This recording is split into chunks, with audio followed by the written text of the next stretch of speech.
proposed data center ordinance, and John had made some comments to it as well. Some of them go to form, but some also went to content, some possible additional content to the ordinance.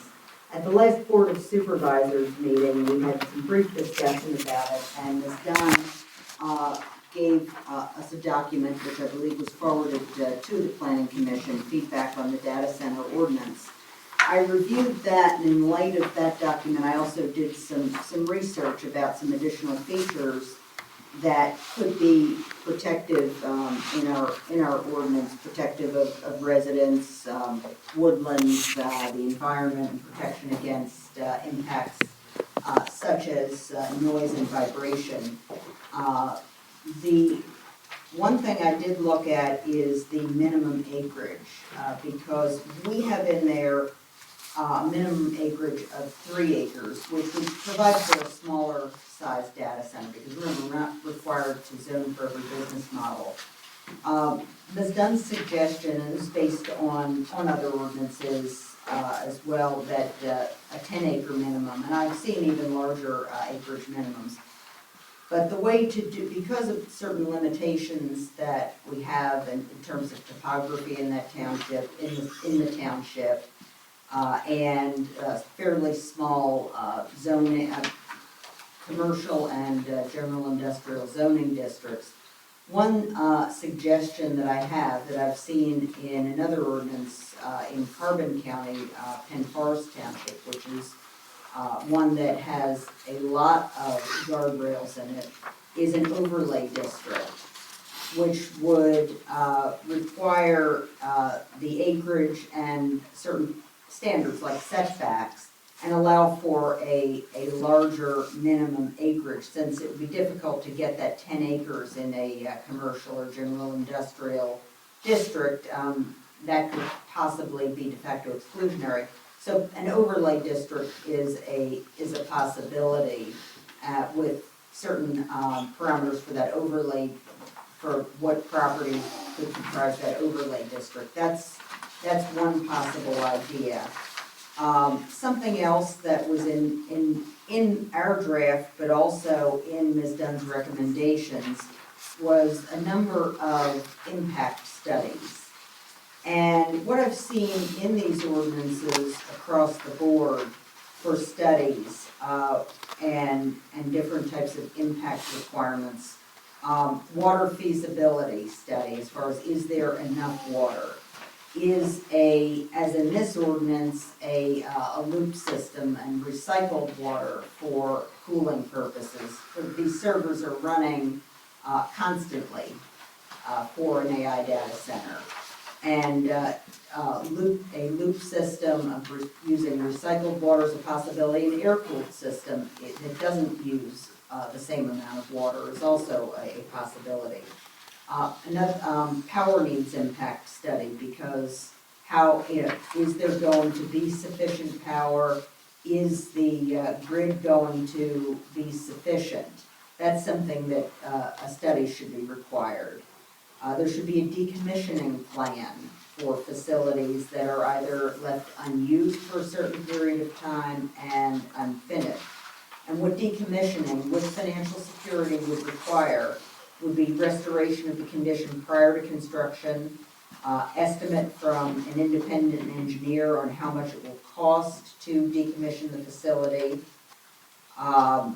and placement of financial security for decommissioning. Another study that should be required, and I believe it's in our draft, but it's also I've seen in others and in Ms. Dunn's recommendations as well, is a sound and vibration study, because not only from the servers, but also potentially from backup generators used. Landscaping and buffering plan would be another one, because these ordinances should carry buffering requirements. The draft does, and others do as well.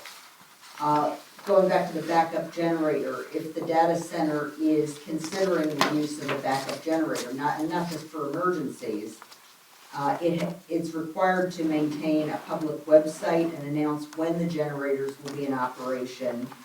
And routine operation of the generators, including testing, would have to be announced on the website at least 24 hours in advance. That's something I've seen in other ordinances.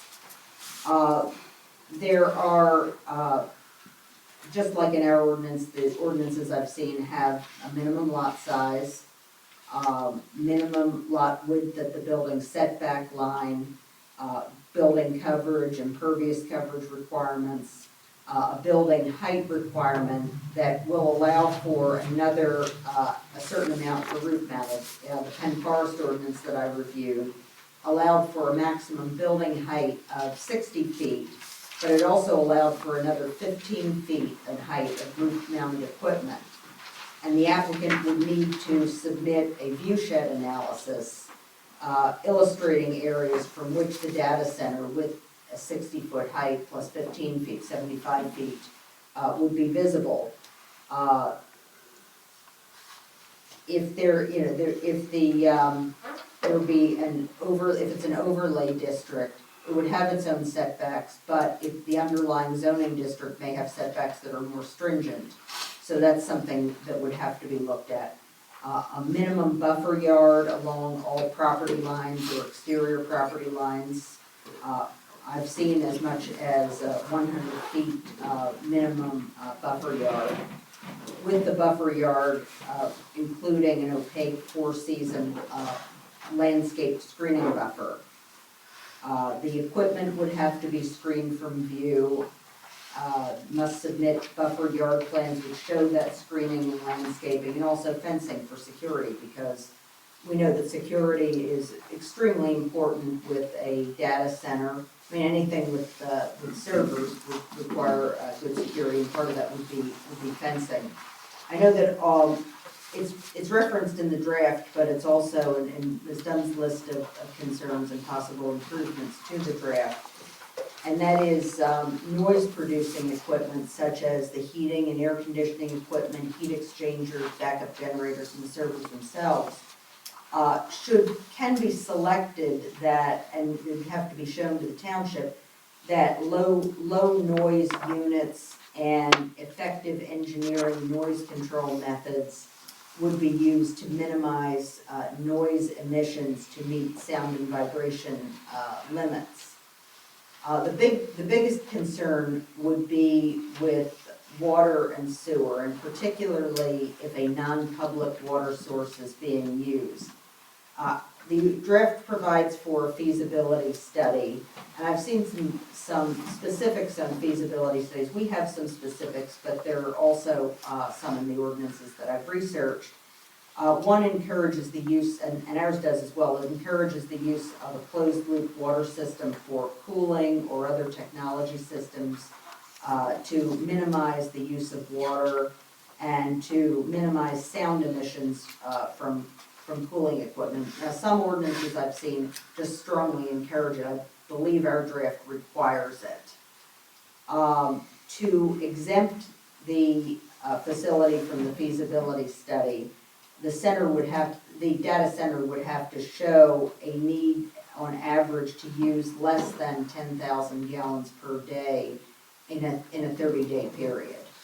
So it would be it would have to be a very low level use of water to be exempted from that. And that would be similar to any number of industrial uses that aren't data centers that would use about that quantity that we wouldn't require. So that would make sense.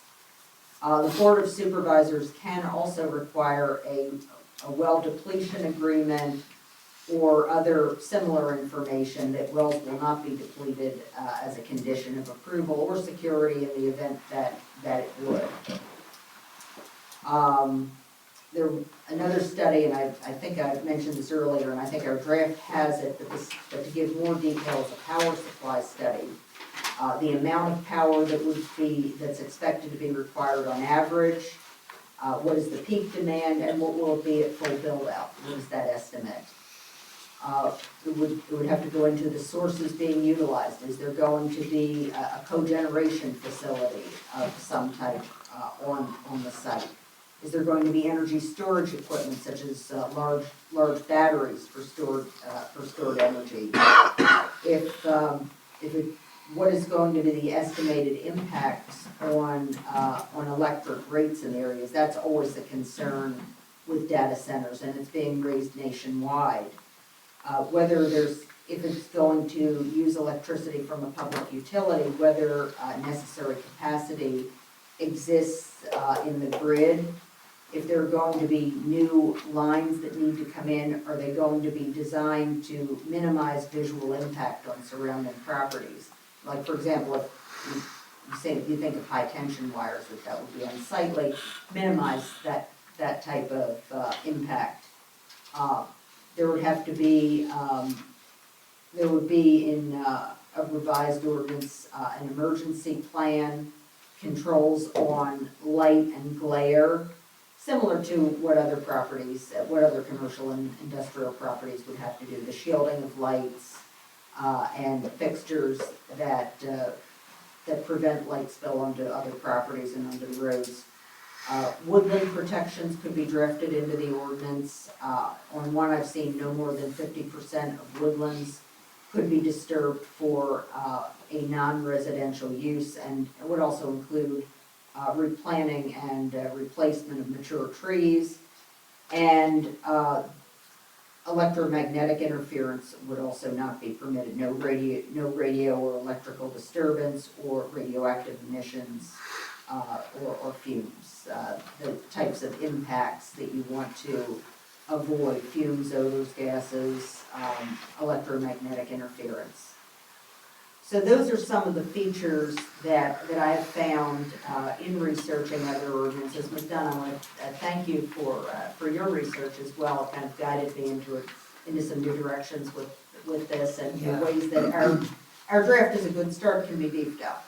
And I'm losing my voice, so lucky for you guys, okay?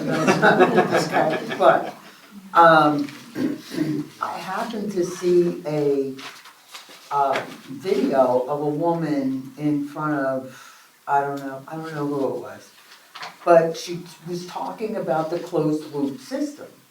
And so I started to research the good points, the bad points. The good points is that I have to put my glasses on.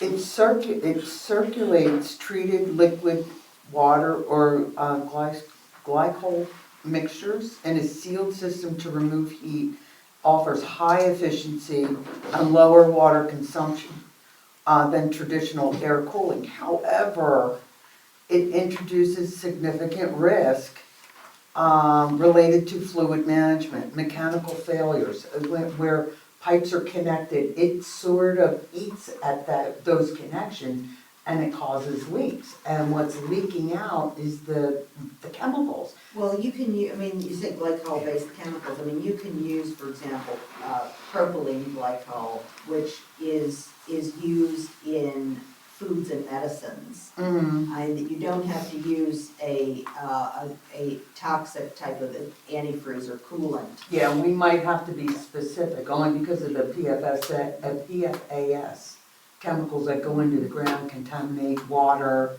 our drinking water, and that stuff, that's forever chemicals. So, and in any piping system, we know that with our water connections require backflow prevention. That's something that needs to be looked at. So one of the things you might want to add in, require they do a study if they need an SPCC plan. So that's going to be spill prevention, control, and countermeasure. Anytime you use chemicals and you're over 1,300 gallons of storage, federal law says you need one of those. Physical engineer actually has to look at the system and then sign and stamp it. So what they do in data centers, a lot of times, is actually called immersion cooling. So they take the computer and they actually dunk it in the liquid. The glycol you talked about, it's not like your computer at home with like a fan on the back. They actually put these things in liquid. They circulate the liquid around the computer, and then there's a heat exchanger. It takes the heat out of the liquid and cools the liquid and sends it back. If they're putting propylene glycol in, and you require them to do an SPCC plan, that looks at things like, if you had a pipe burst, do you have containment in your building so it doesn't go to soil? So I would tell them, as part of it, they need like SPCC planning. And then on your decommissioning, I would probably ask them to do a tier 2 study as part of any decommissioning. What is a tier 2 study? So tier 2 study is another EPA study, because I get to do those all the time. And what it's going to do is make them take soil samples, specifically look for if they spilled anything. You're worried about the glycol. I'll tell you what the big risk actually is. Generators tend to be diesel generators. Like large scale generators, it's easier to have diesel. Your diesel tank leaks and puts diesel in the ground over the years. So if you mandate a tier 2 study, they're gonna know coming in, we're not gonna take their word that it's okay. We're gonna actually make them take soil samples, test it, prove it, and then if they find anything, remediate it. And by the way, since it's an EPA program, the EPA has less of a sense of humor than the IRS. They find you put anything in that soil and you didn't report it, that's like fines and jail time for people. So I would write tier 2 studies in as your back end on decommissioning. I know you talked about the vibration and noise studies. Can you write in at the line not to exceed ambient? Okay, yes. Because one of the things that they're like, okay, we don't make any noise. And you're like, well, what does not noise mean? So you take an ambient study, what it is today before you build, and look, there's some background noise, you got like 100 and stuff, right? But what you make them do is you make them prove at the property line, you won't get a detectable difference from ambient before the center went in. You should do that for your noise and vibration, and you should do it for an EMF study too. And that's the electromagnetic stuff, same thing. If you've gone under high power lines, you hear crackling and buzzing, nobody wants to live near that. So you do an EMF study and you tell them like at the property line, i.e. what the neighbors or the public are exposed to, here's what the EMF readings are today. Those EMF readings have to be exactly the same after your data center goes in. They also do some places do them for daytime and nighttime ambient setting for both, Yeah, and they should. because it makes a difference. If you do the study, ambient studies always, They'll do the night too. what they actually call is the time weighted average. So when I do an ambient noise study, I have to put the thing in.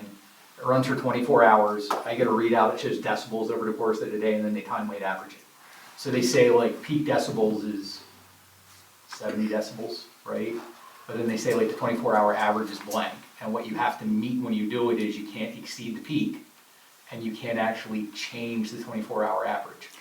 Question, you say how long do they do the study for usually? Usually 24 hours is Because fine. I've seen some ordinances say like they want them to do it for you can do each it location longer. for 2 weeks to Can get you like what? a thing, so you can do it for, But not for ambient. Ambient's just ambient. I mean, that's just, you're gonna stick a sound probe in and just. Just don't do it when the racetrack's on. no, that's very true. Yeah. Don't But do I- it but I- Saturday night. I would write it specifically, not just you have to do the study, but put limits on what you have to mitigate back to then, right? So if they come out and say, hey, we found how many decibels it is, we need you to mitigate it through your acoustic soundproofing back to prior ambient. Yeah. And I just don't like the 60 feet, but I don't know if we're allowed to 60 feet, that's the biggest, tallest building in Washington Township at that point. That's Yeah, bigger than other ordinances, that too. was just an example Yeah. of what one township did. I mean, I think we have a That's my new thought. presentation here. So, Joan, you raised a lot of really good issues and things, and Barbara, thank you again. I want to thank you too for sending that to all of us. And I Yeah, think thank it's you. important.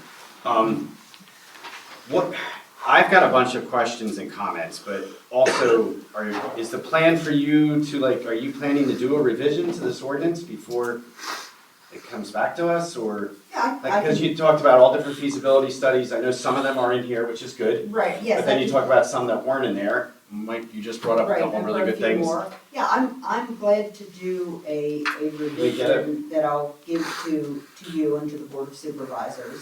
Okay, I'll give it to the Commission and the Board of Supervisors. so I don't, if you guys don't mind, I just have a couple things I just kind of wanted to go through. Past my bedtime. No. It's more questions than really anything, but for under sensitive receptors, you have the word residential uses. So what's the definition of residential uses? Okay, you're talking about the definition now of sensitive receptors. Yeah, you have listed residential uses. Residential uses, that would be, residential uses would be houses. An occupied and residential- apartments and, occupied residential buildings, but then here are others that are Right, somewhat residential, somewhat commercial, Right. such as long-term care facilities, hospitals, So there are some institutional uses here as well. So, There's Well, some- actually, you know, so my concern is you're talking about a 500-foot setback from residential uses. yeah, So- quite honestly, I missed residential uses in that sensitive receptors. Because it's used again and it's defined differently later on. Yeah, because, you know, other places we say for residential uses, it's a 200. You have a minimum under Oh, I 4B, you have a minimum. So I'd rather remove the 4B reference to residential uses. So. I want a we're saying- 500-foot setback from any residential uses. 4B, 4B, Like I'm a half mile setback on a Okay. 5 acre lot. that's What- fine. what Hey, that's page? the reason, buddy. What's What's that? We're okay. page 3. Yeah, page Oh, 3. here it is, Feet minimum there, setbacks. yeah. Yeah, if we were doing the 500 feet, I thought, The good news is you do from an EMS. schools, hospitals. Well, what you do, is 200, it's 200 feet, so No, I'd rather keep it 500 feet, not 200 feet. 500, all right. So take out the reference to residential uses under 4B. Okay, so, Oh, well, that's different though, because this says residential uses or boundaries of the districts, so we can talk about that. We're not apples to apples there. mhm. Well, you're talking about a 200-foot setback from R1 zoning. That would be from the parcel boundaries. in the- Right. Right, but there could be a section of R1 that has absolutely no residential uses on it. In other words, it could be a vacant property that just happens to be zoned R1. That would have a 200-foot setback from the property line. Yeah, but this says, For sensor receptors, we're talking about 500 feet right, setback. but currently it says from residential uses or boundaries. So Of district boundaries from R1, from WSC, from Right. rural. That's fine. That's 200 feet. Right. well, But if so a that- person has a house on that R1 property that's at the property line or 20 feet off the So- property line, there's a 500-foot Right, setback so- from the yeah, house. But the phrase from residential uses needs to be removed from 4B on page. Right. Yes, Yeah. yes. Yeah. Yeah, so it's from, it should say From the boundaries of Boundaries. R1, R2, of WSC, R1, R2, 200 feet. yeah. So going back to the sensor receptors, we have parks as a sensitive receptor, and then it says excluding trails. So I'm just asking, that's not trails located within the park? Is that a reference to trails that may be located outside of the park on private I would property? think it's trails outside of the park. Okay, So that, you get like, you know, the places do like the rail trails. yeah, So the problem is you can put your data center in and then you get a rail trail put in. Look down at Oaks where that Schuylkill Trail goes literally right by the sewer plant. It's joyous to ride your bike down there. So like you could Why have it don't we- where why you don't put a we data say- center and you put a trail in later. Yeah, why don't we say parks and trails? I just include Yeah, that's trails. fine. Yeah, Parks and trails. yeah. Yeah, and then also for that parks, is that only related to public parks or is that related to HOA-owned parks within developments? Which I think it should include private and public parks. And also open Do you spaces specify and, private and public, or do you just say parks? I don't know, I don't, I mean, I'm okay with it, but yeah, like, I don't know that, I mean, it's, with the developments, like for instance, the have- Reserve at Valley Spring, they have their own park that has a developed playground, a tennis court, it's fenced off, it's private, it's only available to the residents of that park. you know, they keep cutting the lock off so anybody can use it. So that was my concern, is that yeah. I'd rather have a setback from that There it is. similar to our parks. Okay, so private and public parks. Yeah, That's fine.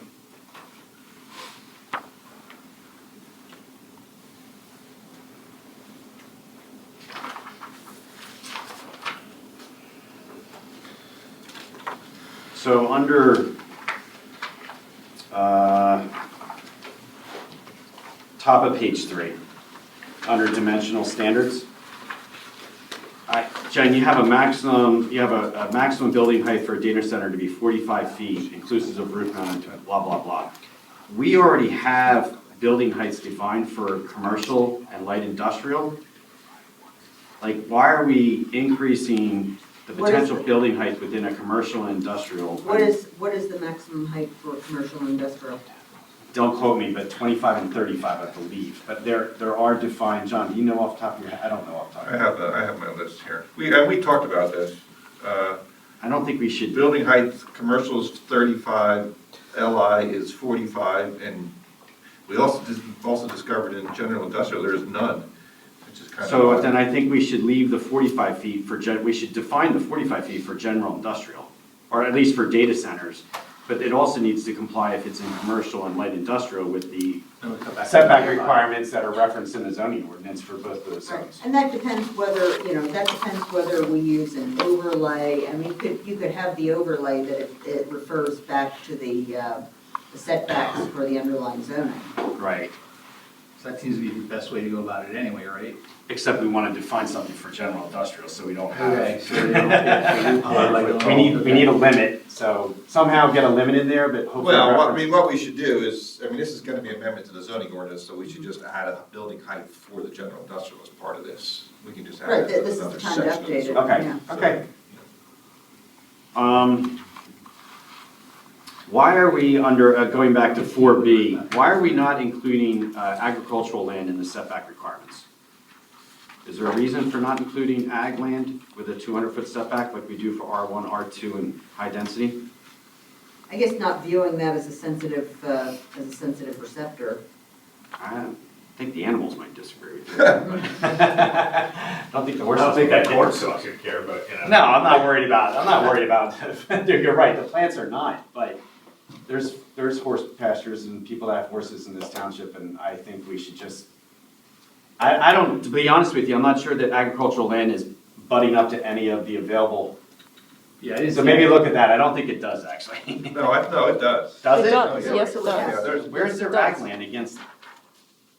There's ag Oh, land, yeah, there's ag land adjacent to commercial along Route 100. Route 100. okay, so then I say we include the setback in, similar to Okay. H1, H2. And guess which who one, says- and what page? It's gonna be under 4B. 4B on 4B, page 3. okay. Yeah, exactly. Okay, so add agricultural.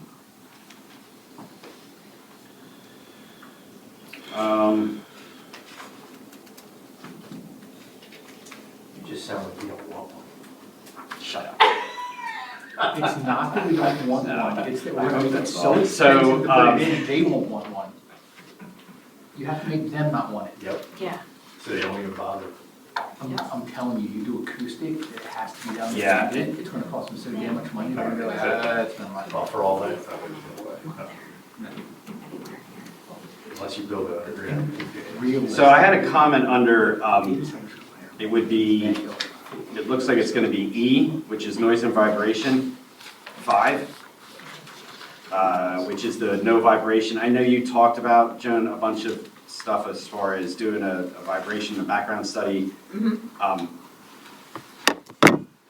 Again, I'm not trying to be over, but I think we should have, animals' perception of vibrations can be very different than, I don't know if we can include something, but Well, but, from what Mike was saying, though, we're talking about changing this to. no. To ambient level. So, okay, all right, well then I guess, That would cover it. okay. Right. Okay, I'll go look at different like vibration and sound studies and come up with one I think is a good fit. Okay. There are ones that like, you study for like weeks on end. To your point about the racetrack, you almost don't wanna do it like a week Yeah. long one, because then the racetrack's actually gonna throw off your ambient and give them higher numbers to use. So you gotta find a sweet spot for like 24-hour studies are pretty good, 48-hour studies are pretty good. During the week. East Vincent has two. You should look at East Vincent's, you should look at East Vincent's data ordinance thing, because it's pretty good. But they have a lot of details about this ambient sound stuff. Tara, did East Vincent pass that ordinance? It's No. still under the draft, but this is like their Actually, newer. they have voted down, they are not going to pass that ordinance. That's what I No, thought. but this is, they just put something on there and they are updating a lot of stuff. But if you follow it, a lot of the stuff they're updating, some of it they're making more specific, like it didn't say that this ambient stuff before. So I think that ordinance has been, they've tabled that ordinance, they're not passing that. they're having a meeting about it soon. They're gonna let it go through zoning hearing boards. Well, through the Board of Supervisors, you mean? The They're board of ha- supervisors is not passing the data center Right. ordinance in East Vincent. They're waiting because they're having a gigantic meeting at the school. So No, they're having another Southern one. California Air Quality Management District, it is the place to go if you want a regulation. They write really tough regs, so I'll probably Yeah. go from there. So, since you're, Michael, since you're involved in this, so this is, you know, you do these, you do an ambient study before you build this thing. And you have certain levels, then they build the thing and they exceed the levels, then what? Then we just shut them down? Or they're gonna know, You're gonna know. They'll know the equipment makes X. So wait, so one, I don't build data centers, don't. Yeah, no, I don't understand remember that. Jesus. I just mean So what happens, right, when we go in and we wanna put a facility in somewhere, the study comes back and we know what we have to like reduce it down to meet ambient. right, And then an engineer puts together a plan, and it's what I was like joking, not joking with him. It gets too expensive to do it when we move somewhere else, okay. right? So the trick is, exclusionary zoning is where you make it, they can never put it in, and you get sued and they put it in anyway. The sweet spot is you put these studies in, because it's expensive to do all these studies, and it's expensive to do the tier 2 stuff, and it's expensive to do all the other things. They have to make an economic decision. And you almost price it out of them, like, you make it that it's not, we don't want you, but they don't want us anymore. And Like, we yeah. know what the price point is. If I wanna put a facility in somewhere, I know, cause I have to get return on investment is 3 years, right? So for me to put a facility in anywhere, I have to show my corporate overlords that we paid for it within 3 years in profit. And if you make it restrictive enough, I can never make it in 3 Yeah, years. the idea isn't to make it overly restrictive so that Yeah. so that it becomes A a lawsuit. court decision. Correct. Whether it is, outrageously expensive and unduly restrictive. What we need to do is have studies that are protective of the residents, protective of not allowing additional excessive noise over and above what other lawful industrial and commercial uses would allow. Which is ambient, right? Which may be very expensive and inconvenient for a data center, based on the nature of the use. But it's still reasonable to say you don't want to exceed ambient. I've never seen a court say ambient is an undue burden on a company to put in. No, it wouldn't be, especially in a township that has has commercial and industrial areas. Yep. And has a racetrack, so. But to your point though, every now and then we build something and it doesn't go to plan because the contractor does a crappy job. And then they red tag it and we can't run it. We either have to remediate or tear it down. Right, and that's just, if there are complaints, it's just like any other, it's like any other zoning enforcement, it's no Yeah. different. Yeah. So under F, negative impacts.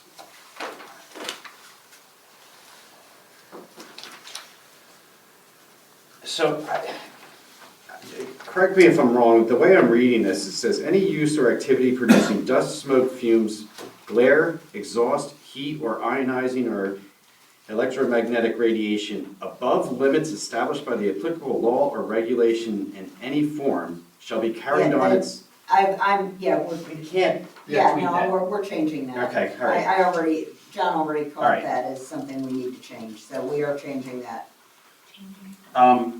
The other, under G, water and sewer, this is just a suggestion, but it's a little confusing when you read that because we're talking about two different types of water source. We're talking about potable water, which is minimal, and then we're talking about industrial water, Right, and- non-potable and water. So for- it would be clearer if maybe this section could be reorganized so that you're clearly talking about public water, needs to be hooked up to the public water supply, For right to serve, For potable potable water. water, it's to be hooked up to public. yeah. For the industrial use, they need to provide their own water source or use a closed loop system, some water conserving system. Well, I think the way I read it is the only thing they can do is a closed loop system. That's how I. That's how it- That's how I You would organize it. prefer that. But most Which of I'm them gonna look don't at, like I'm going to look at that further Okay. as to whether we can do it that way or not, if that's not unduly exclusionary. Well, there's And not the just a other closed loop piece- system or alternative cooling choices, which would be submergent, electric No, diode, so- so whatever, so- all, anything that just, there's other No, sources that don't use So water. the immersion cooling is still a closed loop. Yeah, it's still I've But seen. it's not a water-based closed loop system, is it? Yeah. Or could it be? Well, Yeah, Oh, it It's is? just like Okay. Yeah. radio. So, yeah, it's closed loop Yeah. system. Do you think we should require any data center to be on public water for any water No. usage? Well, I guess the service area does cover that. Do we have water in the general industrial area where Huts Glass is that served by water? Well, I mean, what we can do is this, depending on where, if we're doing an overlay, it could be anywhere in the township. So let the public water availability determine that. Because you don't want them to do well. Have we included the fire company in any of this? That's, I'm coming That's to under it. emergency planning, Okay. Yeah, yeah. There he is, he's ready. I'm already on. Yes, Hey, Joe, with the being hooked up to the public water, how would you ensure that they weren't taking water out of that system to refill their closed loop system? well, that was. Just to well, supplement. It would be metered, their water consumption's metered. Commercial uses are generally metered. Right, so you'd have a window of this is normal, and then above that is, hey, you guys are, okay, Yep. thank you. Under the hydrogeologic, now let's see, that would be 9, the feasibility, water feasibility study. I would just make sure you reference that needs to be a licensed No licensed hydrogeologist. a licensed engineer or licensed geologist. There are no licensed hydrogeologists in Pennsylvania, but we do license engineers and geologists.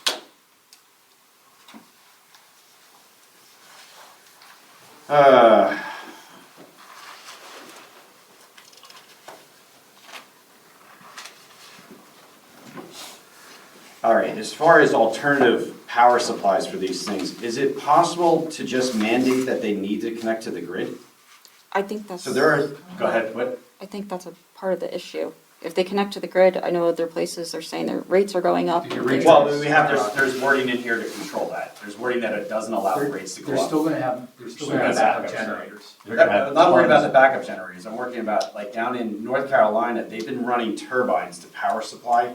Right. And they're running over a year, and the residents are just, I've listened to it. It's horrible what they sound like. Oh, Right, yeah. but remember, you're also doing, you can't have noise exceeding ambient Right, line. right, so That's they- going to eliminate you doing that. Because Right. the turbines that you run, Oh, that's true. right? So- That's true. And so, but that gets into Joe's point, that's more like cogeneration too, right? Like, Yeah, the turbines are cogeneration. Yeah. Yeah, that's cogeneration. That's what I was Yeah. concerned about. Right, I mean, but there are other forms of cogeneration, I mean. Put a small nuclear plant, I'm fine with that. as Bill Gates. All right. Somebody just mentioned about fire. Has the Eastern Berks and the EMS even looked at the draft ordinance, or is that not something we can do? Well, it's a public document, they can, we're looking at a I public think maybe we meeting, should so- forward a copy to Yeah, I'll them. forward it to you. Maybe Once after, I- maybe after the next Once I print it out, I'll revision. send it to you. You ain't using water. well, no, because one of my concerns was more, a lot of times their battery backups, they put these massive banks of like the lithium ion batteries in. Yeah, that's in here. You don't actually put those out. No. You No. you watch everything burn and you Yes. just try to keep anything else from catching on fire. Yeah. So not only does Eastern Berks have a say in it, but then like, You need the I would- supplies to put it out. I would actually make them have like an on-site response team responsible for doing a lot of fire suppression. That you guys get to supervise, smile and wave, but make them front the money that like, if you're gonna have lithium ion battery banks, It's make in, them install everything it needs to put it out. they have it in here. It's in the ordinance. Automatically, it should be automatic with Yeah. wherever they're located. Should be. Should be. There's a lot of should be's Right. that, No, it's in the ordinance. It must include fire suppression system designated specifically for battery storage. Yeah.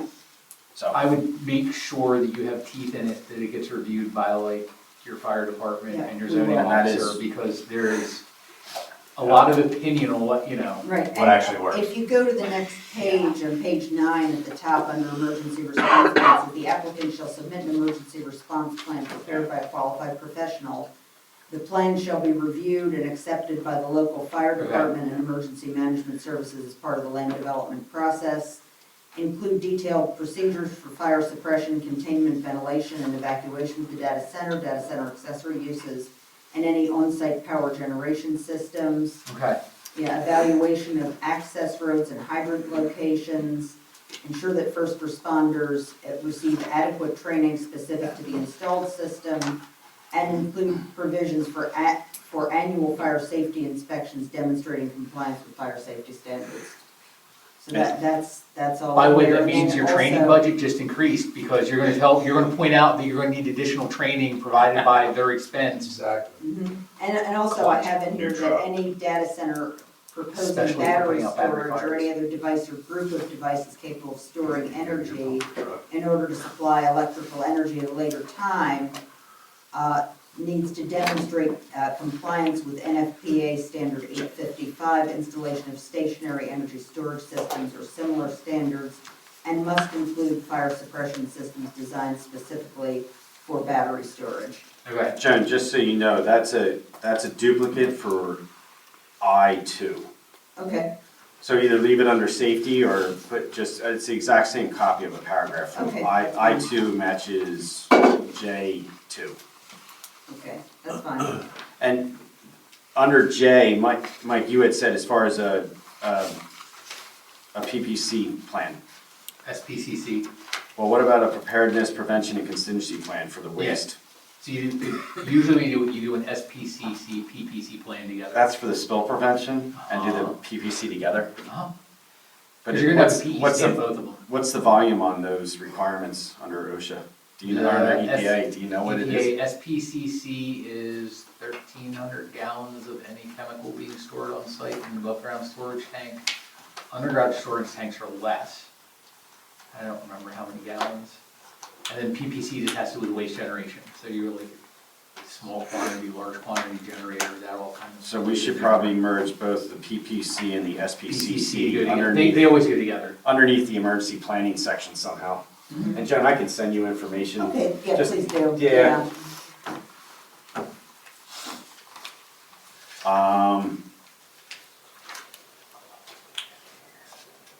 The electronic waste disposal plan, so I did look into that.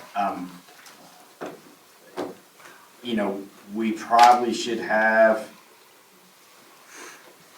maybe a little more information in there on what should be provided in that. Yes. Waste and- disposal? And Ms. Dunn has. You have something in your excellent document, information. Barbara? I do. Okay, I good. do. Yeah, but that's gonna fall under EPA stuff too, because they're either gonna be like small quantity generator, large quantity generator, conditional generator. They're gonna have like universal waste coming out of there. Right, so EPA is gonna cover all their waste generation stuff. Because if you throw out a light bulb, you're a universal waste generator. But do they cover it right now? Do they? Yes, yeah, They do? yeah. So like any kind of industrial facility, I'm being serious, like light bulbs are considered universal waste. You can't just throw them in a trash can anymore. Do they have something like specific pertaining towards data centers? Because I know a lot of this is newer Probably and not, so many. no, So it's I like don't something think that so. seems like it's coming So up it's- and there's it's- not. It's So is covered that? under general industry for waste. Like waste is waste, right? If you throw something away, you've generated waste, and the EPA has an entire waste program. So you don't get a dodge because you're a data center. The minute you're an industrial facility generating waste, you have to follow all these regulations. But are you allowed to make your own regulations, even if it's against, the like, Well, even with you EPA can't has be it? more stringent, most likely, than state or federal regulations. Right, yeah, Most of- No, most tell of me, those- can't do that. But I'm telling you, EPA is, EPA is not on good terms right now with this area. If you don't know about the school that's had poisoned water forever, what's going on? Gilbertsville Elementary. dioxane? Yeah, there's a lot of, so it's like, I And just know a lot of people are asbestos. concerned when it comes to trusting EPA and what their standards are, and they worry that that they're not up to par with what is going on right now, that they need to be more updated or they need to do more research on it. So waste they're good at, right? Not water. Well, this is also something that's Not water. pretty, heavy duty for a township to enforce, industrial. It's very heavy. We're not, township's not capable of enforcing electronic waste disposal. No, We need to. you just reference it that you have to Right, be.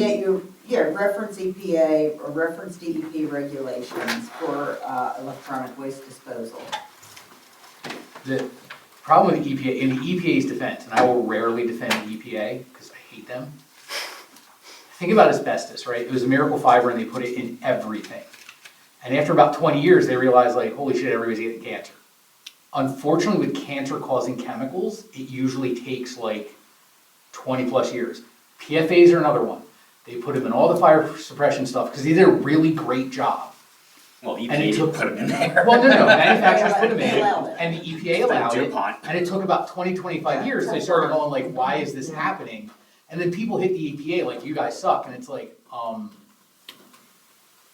unfortunately, some disease processes actually take time to show up in a population, and so stuff like asbestos, but there's the one medicine that gave everybody cancer too, I can't think of the name of it now. There's a lot of medicines, but that's the problem, that's what people are worried about, that's why it's a people le- and are it's a bringing this up, legitimate because it's like, concern. okay, sure, you guys are gonna do something new with these restrictions that we don't really have, because we don't have the research, and that's why people are saying they don't want it. Which is why we're doing things like ambient noise, ambient EMF, like we're future-proofing it as much as possible.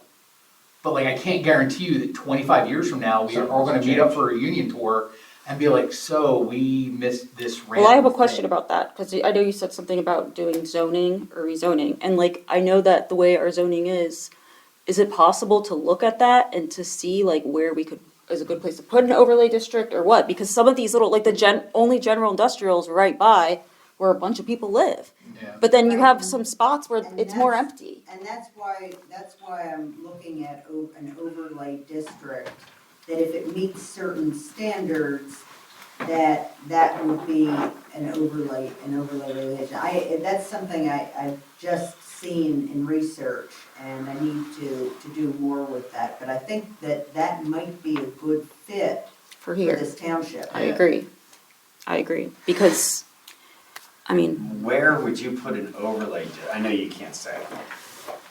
Yeah, let her Because do I it. can tell you, Let her do like, it. right now, so I went and go ahead and mapped all the setback requirements, and under the current configuration of residential uses, general industrial is completely non-usable.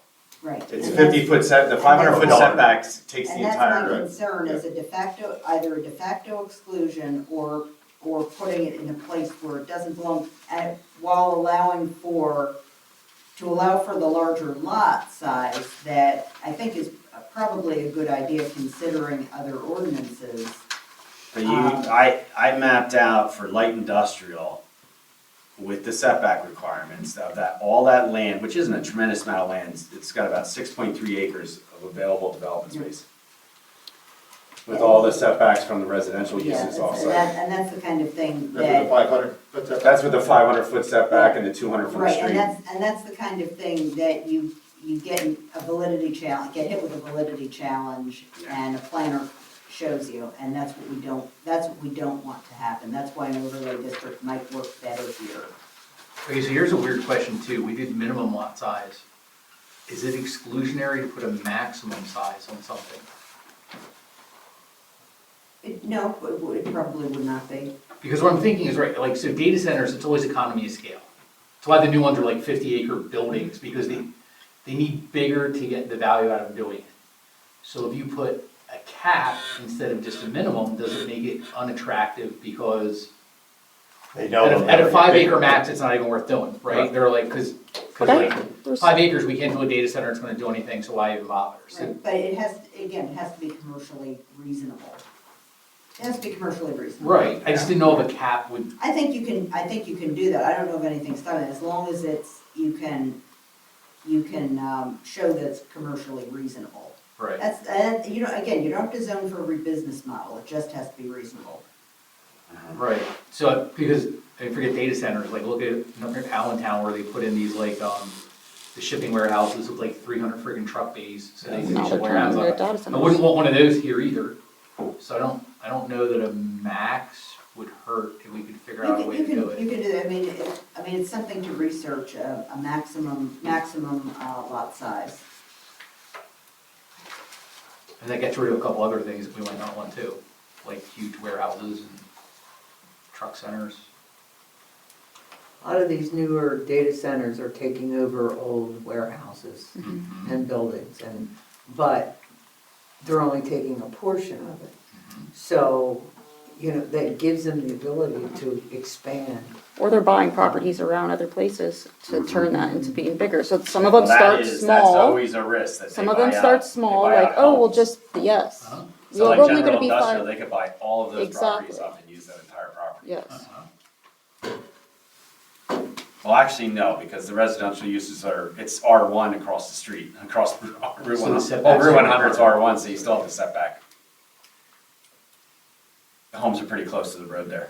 The setback is. Setback really shrinks some of these. Can they I know, apply like, for the power lines under variances to the commercial, setbacks? Can You they can't develop under the power apply line. like for, Well, you could, they could, right? but it's another thing, and we just say no, because we're going by our book. Yeah. As long as we go by the book, All right. we're pretty good. I'm good. Yeah, are you done now? I got more comments, but let's get another revision in. I'll get a draft done, and again, I'll. And then I'll, Listen here, Minji, we've been here 9 times on this revision. it's the first time I looked at this. Can I just make a comment? Yes. So, I can't see you, John, but, Yeah. so, this has all been really, really good insights from everybody, and I'm really happy with what we're coming up with. My concern is the urgency of getting it passed. And I've seen at least 2 places where they said, let's pass it, and we can hash it out to death after. Just because something comes in, we Prior. need to have Right, we something should have said, passed. although if So how something, soon, does this have to go to the Burke County Planning Commission too? it does. I mean, what I You can had say is something by the end of March, and we sent it back to you guys and the Burke April County. and then have it done by May, And then 30 days, 30 days for, public. For public comment period? well, no, I mean, it's, the way it is, it goes to the Board of Supervisors authorizes advertisement. And for it to go to the Township and County Planning Commission. We come back here, we go to the County Planning Commission. Because it's not really a zoning map amendment, even as an overlay, the County Planning Commission will have 30 days to review it. In the meantime, we'd be advertising it For the public. for a public, twice for a public hearing. That's why I say it could probably be done as soon as May or June. And if anybody wants to talk about actual potential areas, we could do that offline without the paperwork. But yeah, I'm really concerned with, Yeah, and being that we don't have anything on the books, if it came to an application coming in or the threat of a validity challenge or of exclusionary zoning, we have the option of doing what's called a municipal cure, where we declare a zoning ordinance declare our zoning ordinance to be invalid, and we have 6 months to get a revision on the books. But that's Really? something to be, yeah, municipal curative amendment is something to be avoided, but is that the same thing as a moratorium? 'Cause I thought you can only do it once every 3 years. you're right, different? it's not a It's a moratorium. moratorium on whatever kind of building, Right, whatever kind but- of project, but you can only do one. But yeah, you can only do it, right, yes, yes, and that's why it's definitely to be avoided. I'd rather get something on the books, even something that's not 100% perfect. And I think this is pretty close. I think what you have, Yeah, plus I her think- comments, Yeah. plus tonight, I mean, I think we are pretty close. I think you're close enough, I could see the next meeting voting on it Yeah, for I mean- approval. I mean, Let's really, get I it think, started. I think Yeah. the hardest part of this is formatting into our communication. April. Yeah, So we could be in front of the Board of Supervisors in April's meeting. I would think so. If we get a draft by Yeah. our April meeting, we might be able to go. Absolutely, we'll brief the Board of Supervisors and we'll discuss. And understanding we Get might your tweak it, authorization. right, but I think you have a solid with a lot of barriers in place. Yeah. And a lot of study requirements. And even if we got it in April, to the Board of Supervisors, in April, on the books, and then we look at, let's make a couple tweaks, I don't think it's a big deal.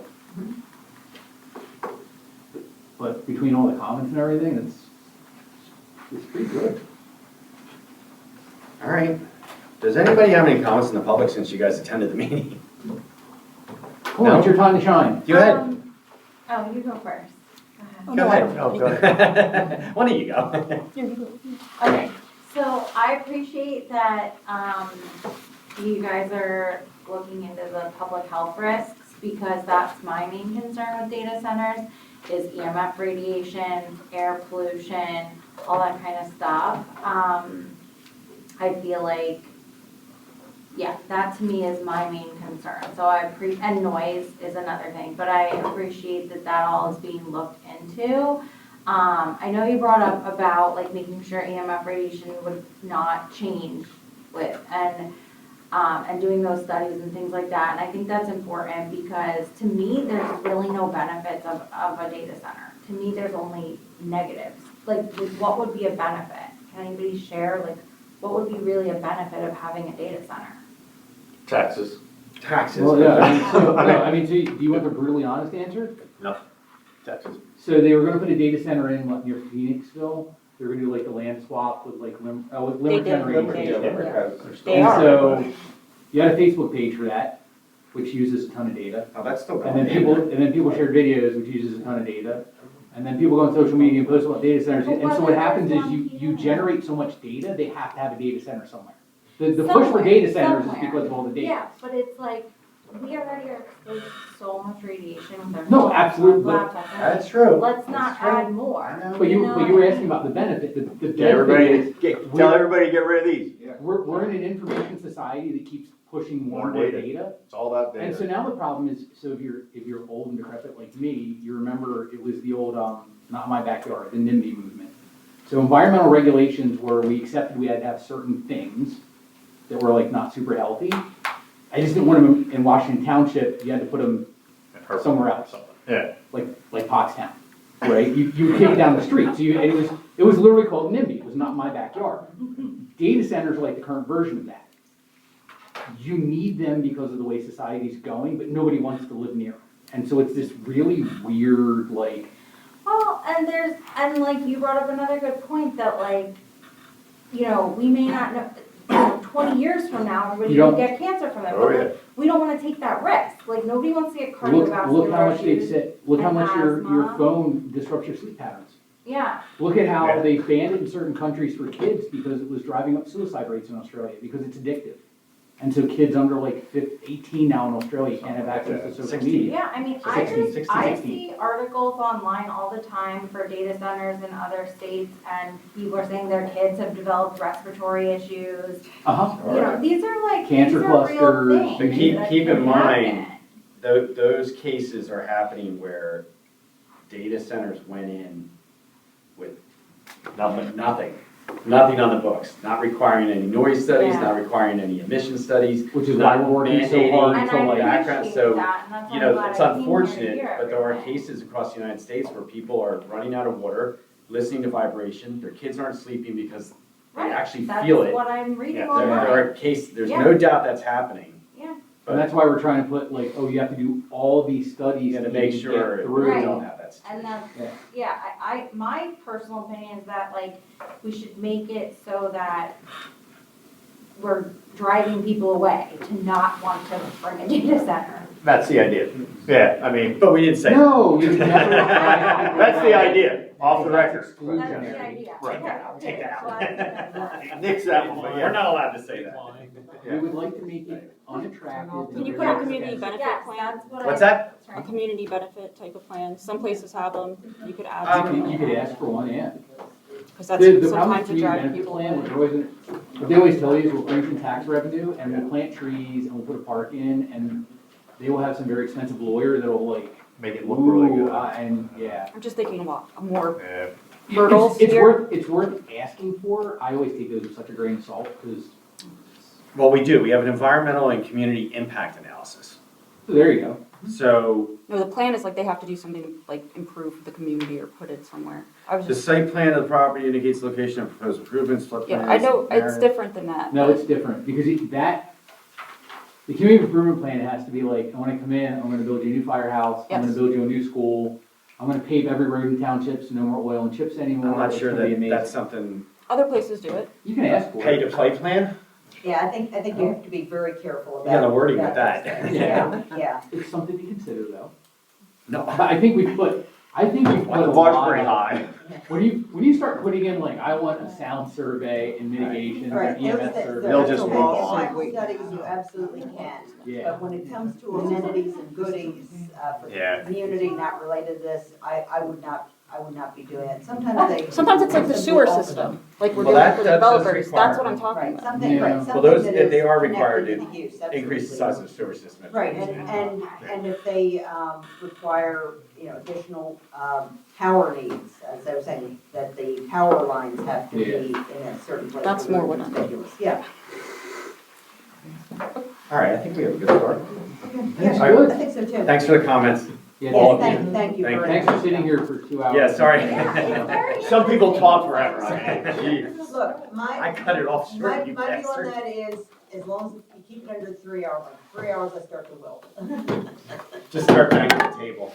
All right, Move it along, move it And along. I'll start doing that too. Okay, all right.